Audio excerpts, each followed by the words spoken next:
สวัสดีครับท่านผู้ชมทั้งบ้านโอ้อยากกรีดมากๆเลยพี่น้องหลังจากที่รัฐบาลไทยประกาศผลไปแล้วแตกติ่มๆเลยพี่น้อง3 ตัวแตกว่าจะเป็นอ่าอาจารย์เจี๊ยบอาจารย์โย่เลยพี่น้องเขา70อาจารย์เจี๊ยบจับให้770เขาติ่มเลยพี่น้องอยากกรีดมากๆเลยพี่น้อง2 ตัวเพิ่นก็วิ่ง0 กับ 7เพิ่นมั่นใจหลายในกลุ่มนี่ถูกกันเยอะมากเลยพี่น้องสำหรับรัฐบาลไทยของช่องดอลลาร์พารวยวงเล็บออโยหรือว่าออโยชาแนลพี่น้องหูแตกกันเต็มเลยรวยกันเป็นแสนพี่น้องสำหรับรัฐบาลไทยในวันที่1 มิถุนายน 2569เข่าติ่มพี่น้องสำหรับของอาจารย์เจี๊ยบอาจารย์โย่เข่าฟัน7 เม็ดเดียวแล้วก็จับคู่ให้70เข่าติ่มพี่น้องโหสุดยอดเลยครับมีFCในกลุ่มเพิ่นได้โชคได้ลาบกันเยอะมากเลยพี่น้องเฮลั่นกลุ่มเลยพี่น้องเอาอะไรกันอย่าลืมอย่างเช่นเล่าก็เช่นกันของปู่ยมทูตเล่าก็แตก4 ตัวงวดของวันศุกร์ที่ผ่านมาเอาจะเพื่อจะพลาดเด้อพี่น้อง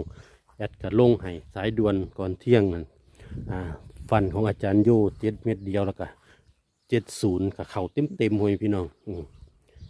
สุดยอดเลยครับผมแล้วก็ของอาจารย์เจี๊ยบนี่ก็แตก3 ตัวตรงพี่น้อง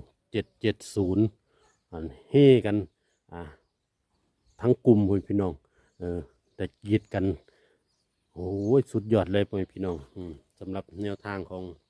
อาจารย์เจี๊ยบ3 ตัวแตกพี่น้อง770แล้วอาจารย์โยเพิ่นกับฟันให้70แล้วก็จับให้เม็ดเดียวก็เข่า3 ตัวแตก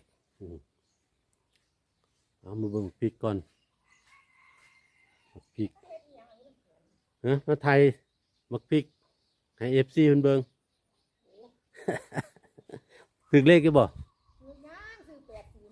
อันนั้นไอ้เจี๊ยบถึก770เพิ่นให้เพิ่นก็ถึก3 ตัวนี่ว่าแตกได้อยู่ พอได้ใส่นะ3 ตัวแตกนะ70มันซื้อกัน70ยังครับผมก็จับ70ด้วยกันได้พ่อพี่น้องก็คุยกับยายเพิ่นมาแต่ในบ้านผมเป็นรถแอดจะพาไปสรุปแนวทางของรัฐบาลไทยก่อนแล้วก็ไปติดตามเล่าพัฒนาของปูยมทูตแตก4 ตัวเดี๋ยวแอดจะมาให้เบิ่งอีกวันนี้ของปูยมทูตสำหรับเล่าพัฒนาว่าเพิ่นจะแตกอีกบ่พ่อพี่น้องให้ติดตามเอาไว้นี่ก็คือผักสวนครัวเด้อพ่อพี่น้องนี่มีมะฮุงมีกล้วยหอมนี่กล้วยหอมพ่อพี่น้องปลูกไว้ดูพริกย่ายปลูกไว้ยังงามเลยพ่อพี่น้องกินพริกสวยงามมากเดี๋ยวแอดจะพาไปเบิ่ง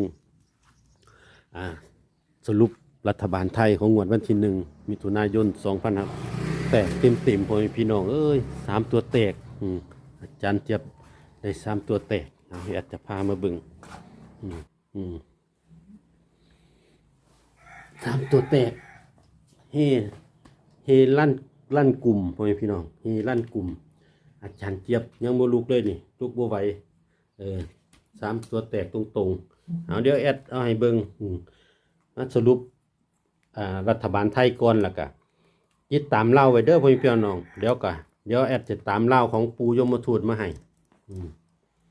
เอามาเบิ่งของรัฐบาลไทยก่อนรัฐบาลไทยของอาจารย์เจี๊ยบพ่อพี่น้องดูเข้าเต็มแตกถ้าแอดเป็นช่องใหญ่นะพ่อพี่น้องพ่อพี่น้องคงสิแบบดังคือกันพ่อพี่น้องนี่ดีเฮาเป็นช่องน้อยๆพ่อพี่น้องก็ค่อยเป็นค่อยไปเนาะพ่อพี่น้องอย่าถิ่มอย่าปากันไปใส่เด้อพ่อพี่น้องก็ให้ติดตามช่องดอลลาร์พารวยวงเล็บออโยแล้วก็ออโยชาแนลไว้นำ2 ช่องพ่อพี่น้องเดี๋ยวแอดมีแนวทางเด็ดๆดีๆจะเอามานำมาฝากพ่อพี่น้องให้มีแต่โชคได้ลาบกันได้ปลดหนี้ปลดสินกันอย่าถิ่มอย่าปะทั้งช่องไปใส่เด้อพ่อพี่น้องให้กดติดตามเอาไว้เดี๋ยวแอดได้ดีๆจะเอามาฝากอีกอย่างเช่นของอาจารย์เจี๊ยบพ่อพี่น้องสุดยอดเลยอาจารย์เจี๊ยบเพิ่นก็ได้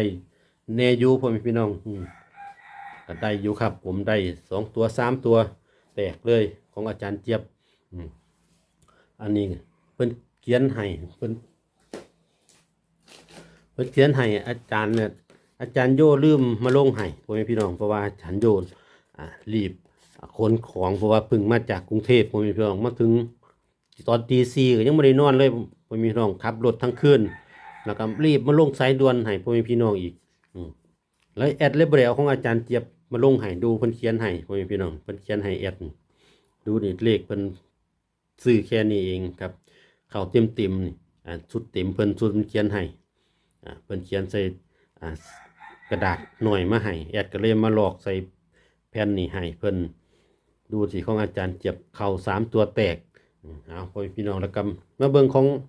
อาจารย์โยกับเข้าพ่อแม่พี่น้องอาจารย์โยกับเข้าพ่อแม่พี่น้องก็เคยเห็นแอดเอาให้เบิ่งอยู่กับผู้ใหญ่ใจดีมีสายหลายชุดพ่อแม่พี่น้องของผู้ใหญ่ใจดี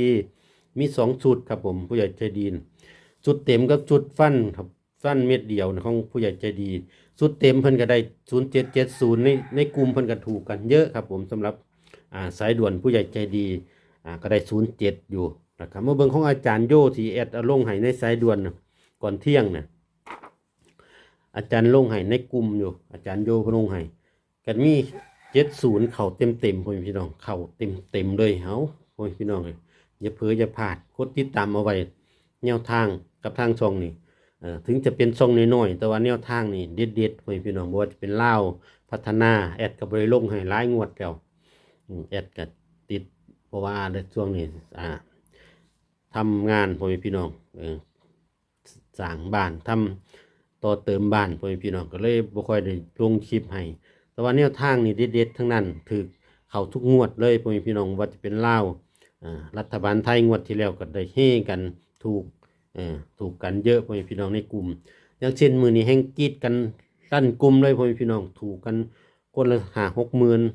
คนเป็นแสนก็มีพ่อพี่น้องสำหรับรัฐบาลไทย3ตัวแตกอันนี้ของอาจารย์เจี๊ยบของอาจารย์โยกกับเข่าฟันเม็ดเดียวกับเข่าเต็มนี่แหละพ่อพี่น้องคือว่าให้ติดตามมาไว้เด้ออย่ากดหนีอย่าว่าแอดบ่ได้ลงให้ก็กดติดไว้ติดตามมาไว้พ่อพี่น้องแล้วแอดว่างมาลงให้คือเก่าบ่ได้ทิ่มบ่ได้ปะพ่อพี่น้องไปใส่ครับผมก็ยุคยังมีช่องอยู่คือเก่าเด้อพ่อพี่น้องช่องก็ยังคือเก่าแอดก็ยุ่งอยู่ส่วงนี้ก็เลยต้องขอโทษขออภัยนำพ่อพี่น้องที่กดติดตามมาไว้ก็คอยเป็นกำลังแรงใจให้กันเด้อพ่อพี่น้องที่พ่อพี่น้องเข้าเต็มงวดนี้ของอาจารย์โยก็ลงให้สรุปโค้งสุดท้ายก่อนสายด่วนอาจารย์ลงให้2 มือเนี่ยประมาณนี้แหละจะเข้า70เต็มเอ้าพ่อพี่น้องก็กดติดตามมาไว้เดี๋ยวแอดจะเอาเล่ามาให้เบิ่งพ่อพี่น้องคลิปถัดไปจะลงเล่าเด้อพ่อพี่น้องเอากดติดตามเอาไว้ถ้าพ่อพี่น้องท่านใดที่ชอบเพื่อนบ้านหรือว่าเล่าพัฒนาก็กดติดตามมาไว้เดี๋ยวแอดเอามาให้เบิ่งเอาพ่อพี่น้องสำหรับคลิปนี้ก็แอดก็ขออนุญาตออกก่อนเด้อพ่อพี่น้องเด้อเอาครับผมสำหรับคลิปนี้ก็ต้องขอกราบขอบคุณอาจารย์โยผู้ใหญ่ใจดีหรือว่าอาจารย์เจี๊ยบพ่อพี่น้องที่อยู่กับทางช่องดอลลาร์พารวยอโยชาแนลหรือว่าดอลลาร์พารวยวงเล็บอโยก็ได้อยู่กับทางช่องมาตลอดพ่อพี่น้องก็ต้องขอกราบขอบคุณแล้วก็กราบขอบคุณพ่อแม่พี่น้องที่เขามาติดตามและรับชมค่อยกดไลค์กดแชร์ให้กดกระดิ่งแจ้งเตือนแล้วก็กราบขอบคุณพ่อแม่พี่น้องที่เพิ่นโชคได้ลาบหมานเพิ่นก็โอนค่ากาแฟน้ำชากาแฟมาให้อาจารย์ค่าสมุดประกาศก็ต้องขอกราบขอบคุณมากๆเด้อพ่อแม่พี่น้องท่านใดที่เพิ่นยังเห็นใจว่าอาจารย์โยอาจารย์เจี๊ยบเพิ่นก็บ่ได้ทิ่มนะป้า FC หาแนวทางมาให้ตลอดนะพ่อแม่พี่น้องสำหรับคลิปนี้พบพอกันในคลิปหน้าเดี๋ยวแอดจะเอาเล่ามาให้เบิ่งงวดหน้าคลิปต่อไปเป็นเล่าพัฒนาของวันที่1 มิถุนายน 2569สำหรับคลิปนี้ก็ต้องขอตัวอำลาไปก่อนเอาไว้พบพอกันในคลิปหน้าสวัสดีครับ